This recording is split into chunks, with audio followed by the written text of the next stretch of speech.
اور اس کی بیٹی کی پوری کہانی راجہ داہر جو کہ چاچوا سلطنت کے راجے تھے کی زندگی اور اس کی بیٹی کی کہانی ایک دور کی ہے جب انڈیا پر عربوں کی حملے کی تھی۔ راجہ داہر کشمیر کے ایک شاندار راجے تھے جنہوں نے اپنی سلطنت کو بڑھانے میں کئی سالوں کا وقت دیا۔ ان کی بیٹی کا نام چندراگے تھا اور وہ خوبصورتی اور عقل مندی کی داخلت تھی۔ ایک دن عرب کے مسلمان فاتحوں نے سندھ پر حملہ کیا۔ راجہ داہر نے اپنی فوج کو جمع کیا اور مقابلے کی تیاری کی۔ لیکن عرب فاتحوں کی فوج زیادہ تعداد میں تھی۔ معرکہ شروع ہوا اور جنگ کی شدت میں راجہ داہر کو شہید کیا گیا۔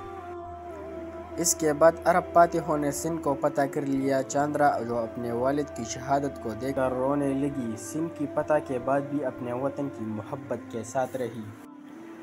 وہ عربوں کی زندگی کو اپنی زبان سیکھ کر گزارنے لگی اور علم اور فنون میں ماہر ہو گئی۔